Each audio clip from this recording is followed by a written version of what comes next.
पुत्र को इस बात की चिंता होनी चाहिए कि मेरी मां और मेरे पिता जिनके रजवीर्य से यह शरीर बना है, हम उनके ऋणी हैं। कम से कम मेरा उनके प्रति जो कर्तव्य है, जिसने इस शरीर को जन्म दिया, क्या हम उनके प्रति अपनी कृतज्ञता प्रकट किए? क्या हमने उनके प्रति अपने धर्म का निर्वाह किया? अगर आप नहीं कर रहे हैं तो आप केवल अपने माता पिता के मलमूत्र के भांड हैं, मानव कहलाने के अधिकारी नहीं, आपका जीवन पशुवत है। क्यों कि जिस माता पिता ने अपने जीवन में कठोर साधना करके आपको पुत्र पुत्री रूप में प्राप्त किया और आप उनके उस उपकार को विस्मृत कर गए, आपने उसे भुला दिया, इससे बड़ा नमक हराम और कोई नहीं हो सकता है। और उसको जीवन में कभी सुख नहीं मिल सकता। धन संपत्ति मिल सकती है, लेकिन जो आत्मिक सुख है, जो हृदय में आनंद, जो जीव के अंतःकरण का विषय है, वो कभी नहीं होगा और बाद में वो महान दुख को झेलता है। हम लोग तो 12 महीने घूमते हैं, देखते हैं, 90 नहीं 95% वो शादियां जो केवल माता पिता की इच्छा के विपरीत अपने मन से होती हैं, सक्सेस नहीं है। 5% ही कहीं सक्सेस हैं, वो भी रोज जूतम पैजार होती रहती, किसी तरह से चलती है। 95% सफल नहीं है। बाद में लोग रोते हैं, अब तो बोटी बोटी काट के लोग फ्रिज में डाल दिए जा रहे हैं। इसका एकमात्र कारण क्या है कि जिस माता पिता ने जन्म दिया, जिसने स्वयं दुख झेल करके अथवा महान मान अपमान सह करके हमें पढ़ा लिखा कर बड़ा किया, हम उस माता पिता के ऋणी हैं। हमने उनके किए गए उपकार का यही बदला दिया कि उनको छोड़ दिया, अपनी किस्मत के ऊपर वो जिए? नहीं, हमारा धर्म है कि हम अपने माता पिता के प्रति कर्तव्यनिष्ठ हों, हम उनकी चिंता करें, और अगर उनका आशीर्वाद है तो उसमें कोई दो राय नहीं है, उसका जीवन मंगलमय होगा, वो सुखी होगा। इसलिए हर संतान का कर्तव्य है कि अपने जन्मदाता के प्रति वो ऋणी रहे। आखिर में शादियां क्यों नहीं सक्सेस हैं?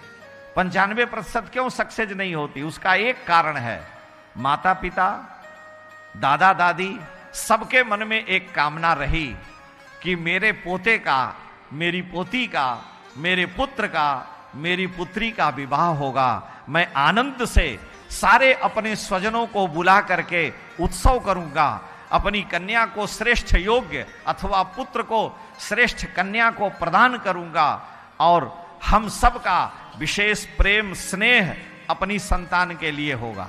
तो न माता पिता का आशीर्वाद मिला, न दादा दादी का आशीर्वाद मिला, न परिवार के किसी सदस्य का आशीर्वाद मिला, तो आपके जीवन में सब कुछ होकर के भी सब बेकार है, कभी सुखी नहीं रह सकते। आशीर्वाद में, कृपा में बहुत बड़ी शक्ति है। कोई मूर्ख भी हो, लेकिन अगर उस पर आशीर्वाद हो गया तो वो मूर्ख हो करके भी तुरंत विद्वान हो सकता है। आप महाभारत पढ़े होंगे, नहीं पढ़े हो, उपमन्यु की एक कथा आती है, हम सूत्र में सुना दे रहे हैं। उपमन्यु अपने माता पिता की आज्ञा से, गरीब ब्राह्मण थे, गुरुकुल में पढ़ने आए, गालव ऋषि के यहां पढ़ रहे थे। 15 वर्ष हो गए, सारे बालकों को वो पढ़ाते और उपमन्यु को गौओं की सेवा में लगा दिए। उपमन्यु अपने गुरु की आज्ञा से गुरुकुल में एक अक्षर नहीं पढ़ते, जंगल में जहां उनकी सैकड़ों गौएं रहती वहीं रहते, गायों की सेवा करते, सायंकाल दूध दोह करके बाल्टी में लाकर गुरुकुल में पहुंचा देते, और फिर बाल्टी लेकर के जाते, प्रातः काल दूध दोह करके गौशाला में पहुंचा देते। गुरुजी की सेवा यही है कि चलो भाई, हमको गुरुजी की आज्ञा का पालन करना है। ये महाभारत के आदि पर्व की कथा है।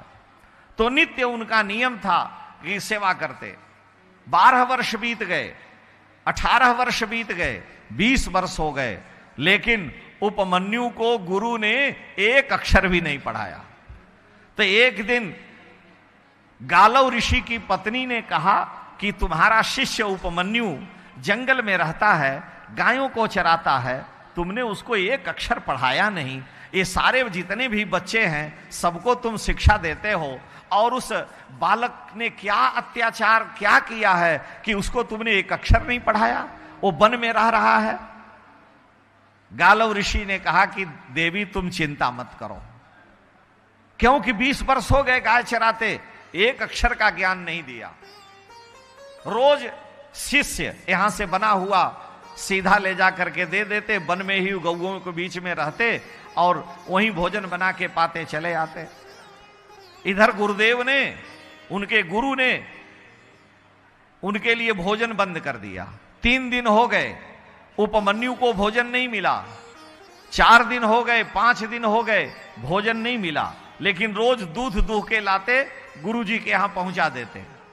सायंकाल प्रातः काल दूध गुरुजी के यहां पहुंचा देते। आखिर में हुआ क्या? उपमन्यु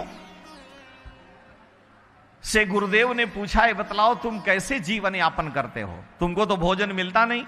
उपमन्यु ने कहा, गुरुजी आप भोजन बंद कर दिए, लेकिन गाय के बछड़े जब दूध पी लेते हैं तो गाय के थन में बचा हुआ दूध है, मैं उसको पी करके जीवन का निर्वाह करता हूं।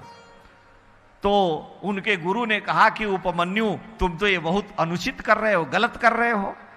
तुम गौओं की सेवा करते हो, गाय के दूध को लाके हमारे यहां दे देते हो, और गाय के बछड़ों जब दूध पी लेते हैं तो गाय तुम्हारे सेवा से प्रसन्न हो करके अपने थन में दूध चुरा लेती होगी और उसको तुम पीते हो, तो ये तो गुरु के धन की चोरी हो गई। तो उन्होंने गाय के थन का बचा हुआ दूध भी पीना बंद कर दिया। 4-5 दिन दूध नहीं पिए, फिर भी बाल्टी का दूध सुबह शाम गुरुजी के यहां लाते। गुरुजी ने पूछा कि बताओ कैसे चल रहा है जीवन। उपमन्यु ने कहा कि गुरुदेव अब दूध नहीं मिलता है, तो गाय के बछड़े जब गाय का दूध पी लेते हैं तो उनके मुंह में जो दूध का झाग लगा होता है वो झाग चाट करके हम अपना जीवन चला लेते हैं। उन्होंने कहा, है तो तुम गलत कर रहे हो कि गाय के बछड़े तुम सेवा करते होगे तो तुम्हारे लिए वो झाग अधिक मुंह से निकालते होंगे, गाय के बछड़े दुबले हो रहे होंगे, ऐसा नहीं करना चाहिए। उपमन्यु ने गाय के बछड़ों के मुंह पर लगा हुआ दूध का झाग भी पीना बंद कर दिया। अब 4 दिन 5 दिन हो गया, दूध लेके आते जाते, लेकिन पेट में एक दाना नहीं मिलता है। अंत में उन्होंने देखा कि एक पेड़ है, उसके बड़े बड़े पत्ते हैं, उस पत्तों को तोड़ा, जिसको आक का पेड़ कहते हैं। आपके यहां होता है, उससे दूध निकलता है, छोटे छोटे पेड़। आक के पत्ते को तोड़ा और उससे दूध निकलने लगे, उसको चाट लिया।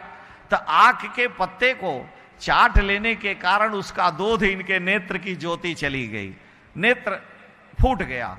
गौओं को चराते वन में कुएं में गिर गए, वहीं पड़े रहे। कुएं में पड़े हुए भी जय गुरुदेव जय जय गुरुदेव, जय गुरुदेव जय जय गुरुदेव यही करते हैं कि हम गुरु जी की सेवा से वंचित रह गए। 3 दिन हो गया, 2 दिन हो गया, दूध गौशाला से आया नहीं। गुरु जी ने पूछा कि भाई आखिर में उपमन्यु गया कहां? सारे शिष्यों को लेकर के वन में आए, ढूंढने लगे, लेकिन उपमन्यु का पता नहीं। गौएं जहां चरने जाती थी उधर गए तो देखे कुएं से आवाज आ रही है, जय गुरुदेव जय जय गुरुदेव। गए, उन्होंने देखा कि उपमन्यु कुएं में पड़ा हुआ है। ऋषि ने कहा, गालव ने कहा कि पुत्र उपमन्यु तुम कुएं में कैसे आ गए? तो उसने कहा, सारी घटना बताई कि गुरुजी आपने भोजन देना बंद कर दिया, गाय का दूध पीना बंद कर दिया, बछड़ों के झाग को चाटते थे वो भी बंद कर दिया, अब पेट है, भूख है, उसके बिना चलना कठिन था, तो मैंने आक का दूध चाट लिया, उससे मेरे नेत्र की ज्योति चली गई, मैं कुएं में गिरा हूं, लेकिन कमर भर ही पानी है कुएं में और मैं बच गया हूं, मैं सेवा नहीं कर पाया। उन्होंने कहा, पुत्र तुम चिंता मत करो। सारे शिष्यों के बीच में उन्होंने पुत्र के सिर पर कुएं के ऊपर से हाथ लगा दिया, और हाथ लगाया तो कुएं में इतना तेज पानी का ज्वार आया कि उपमन्यु पानी के साथ ऊपर आ गए। बाह पकड़ करके उपमन्यु को बाहर निकाल लिया। गुरुजी ने सिर पर हाथ रख दिया, दोनों आंखें निकल आईं और ब्रह्म विद्या प्रकट हो गई। उपमन्यु को सारा ज्ञान विज्ञान प्राप्त हो गया। उपमन्यु का गोत्र चलता है, आज भी उपमन्यु का गोत्र है, और उपमन्यु भगवान के परम भक्त और ब्रह्मर्षि हुए। उनके गुरु भाई और गुरुजी के अन्य शिष्यों का कोई नाम नहीं जानता, लेकिन हमारे यहां धर्म की मर्यादा में उपमन्यु को सब जानते हैं। इसका कारण क्या है? कृपा। गुरुजी ने एक अक्षर नहीं पढ़ाया, लेकिन कृपा ऐसी कर दी कि सारा ज्ञान विज्ञान प्रकट हो गया। तो अगर माता पिता की कृपा नहीं है, अगर बाप दादे की कृपा नहीं है, दादा दादी की कृपा नहीं, अपने स्वजनों की कृपा नहीं, तो आप कितना भी कमा लोगे और अपने मन से अगर माता पिता बाप दादों की इच्छा के विपरीत आपने आचरण किया, उनकी कृपा नहीं मिली, तो जीवन में कभी सुख नहीं है। 2 वर्ष 4 वर्ष के बाद फिर जूतम पैजार शुरू हो जाती है। इसलिए हमारे यहां कहा कि अपने श्रेष्ठ जनों का सम्मान किया जाना चाहिए।